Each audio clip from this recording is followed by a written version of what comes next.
I'm Reid Bollinger, the president of Columbia. I don't see my wife, Jean, who I want to introduce. My wife, Jean, will be out shortly, and so we're delighted to be here. And this is just to thank all the writers, the people who supported this, people who will do the interviewing. There are many people from Columbia that are part of this. We're very proud, of course, of the writers and the faculty who are building this program. I want to say just a word about the European Center, this Reid Hall, this has now become. We have 8 global centers around the world, and it's taken us 4 years to set them up. And this is not a branch campus model. This is really an effort to have places with very distinguished people leading them who will make it possible for our faculty and our students to engage with the world, and to engage with the world as a global world, a world that's deeply interdependent and really needs what great institutions can offer.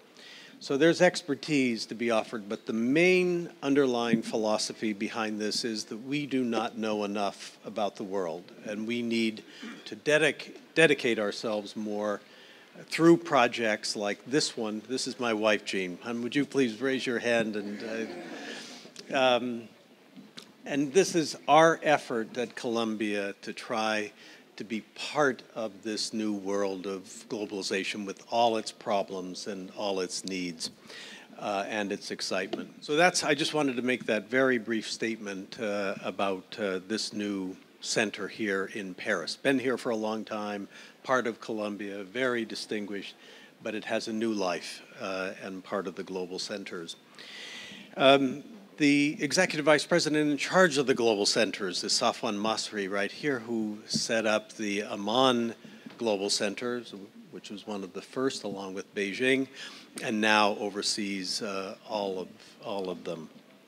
We're very fortunate to have Paul Leclerc to head the Global Center Europe. Paul, of course, has a distinguished background as a scholar of French literature and culture, someone who has been a university president and knows the joys and tribulations of that office, and someone who has been the head of the New York City Public Library.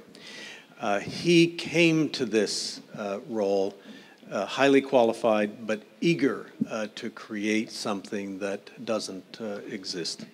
And the Writers' Festival is something that he conceived of and we eagerly embraced because it's in many ways through culture that we will understand globalization even better. So let me turn this over to Paul Leclerc, and again, thank you very much to the writers participating and to all of you for coming. Thanks. Paul?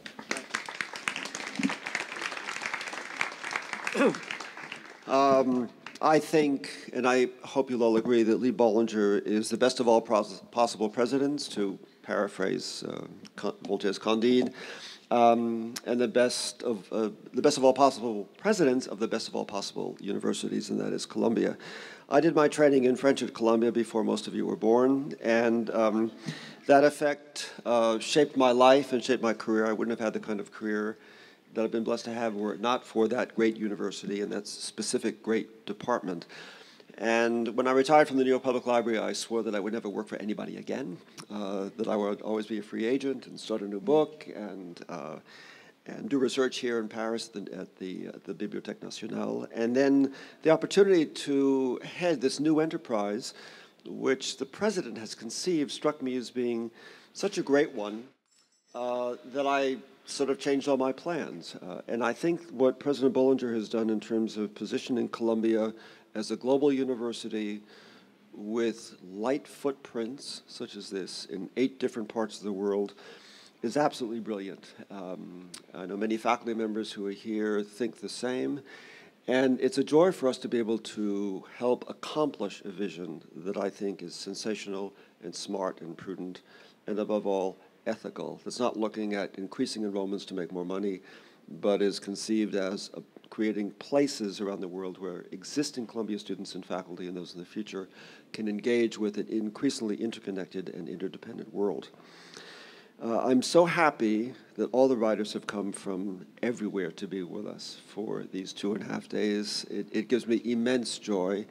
It also gives me immense joy that my partner in this has been Bruno Racine, the president of the Bibliothèque Nationale de France, who is one of the greatest leaders of any library, any great library in the world today, supervising immensely significant and important collections. This is a library where Columbia graduate students and faculty have been doing research at least since the 19th century, creating new knowledge and making important discoveries. So Bruno, thank you very, very much for being our partner, and welcome this evening.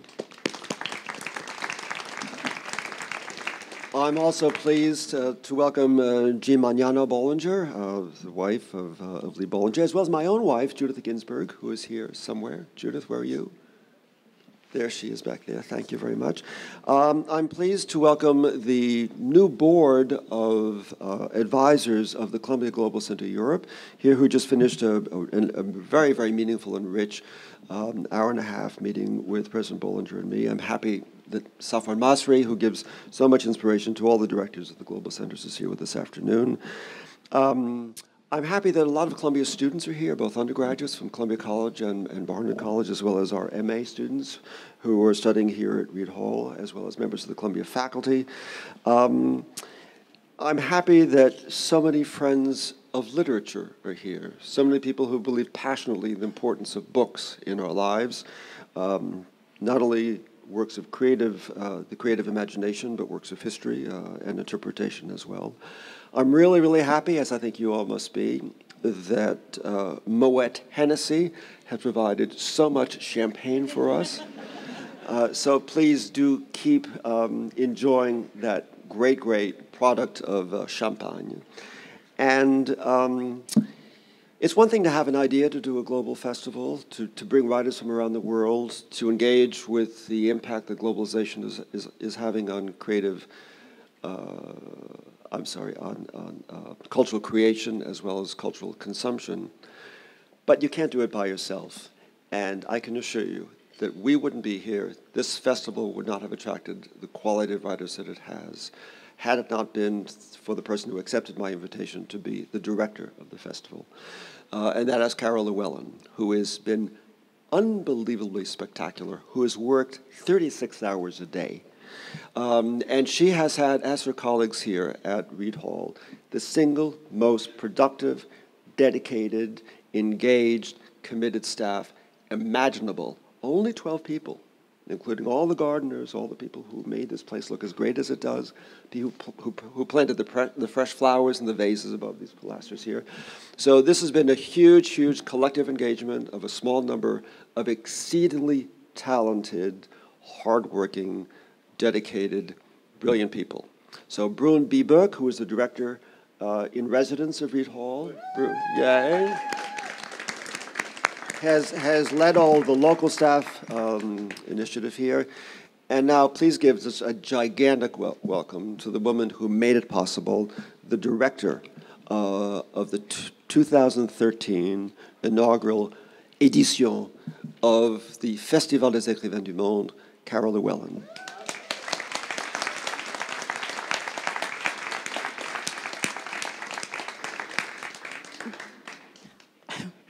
My friends from Australia in the back there. I could not have believed a little over a year ago, when Paul rang me up one day and said, I've got this idea, would you like to come and have breakfast? And we did, and he told me what his idea was. He said, would you be interested? I said, yeah, sure. That we would be standing here shortly a year, or just after, a little longer than a year later, and with so many people here. And I think that the way that the festival has been embraced by the people of Paris, and the way that so many writers have turned up here tonight, and that you're all here tonight, and most importantly, no, not most importantly, but very importantly, that the rain is not raining. We have been refreshing and refreshing and refreshing the meteor sites of Paris for the last week. Anyway, it is not raining, and I want to encourage you all to join us tonight at the Centre Culturel Irlandais after this event. There is a reading with Salman Rushdie and many of the writers here tonight at the centre, and we have buses that will be leaving from Montparnasse. It's quite a production. We will get you all there. It's going to be a beautiful outdoor reading, which begins at 8 o'clock, and we hope you will join us for that and enjoy it. I also really just want to say thank you to all the people who have made this possible. This has been a hive of activity for the last year, but particularly in the last few months, of everybody making this place look beautiful, just going beyond the call of duty to make this all possible. I'm not going to name names, but you all know who you are. And thank you so much, and thank you, Paul, for the opportunity to be here. Thank you to all the writers, thank you to the translators, thank you to our volunteers, thank you to everybody, and enjoy.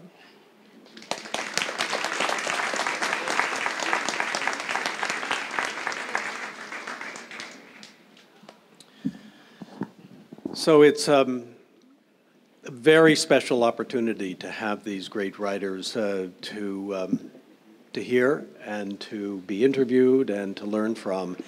And I know, as I think of Salman Rushdie, I was on a panel with him on freedom of speech and press, and it was through Salman that I learned the idea that actually every single tradition has some kind of freedom of speech notion in it. I've learned from Orhan Pamuk, who said that the first people who will understand globalization will be the writers, the novelists, because they will understand what happens with the refrigerator and what's put in the refrigerator. And it's those kinds of comments that I think we will take away from this great, great festival, and they will stick in our minds, and they will teach us over time about what it is that we need to learn about. So thank you very much, Paul, for setting this up. Thank you, Caro. Thank you, Bruno. Thank you, everybody, for coming here tonight. We really look forward to the next 2 days. Thanks. Go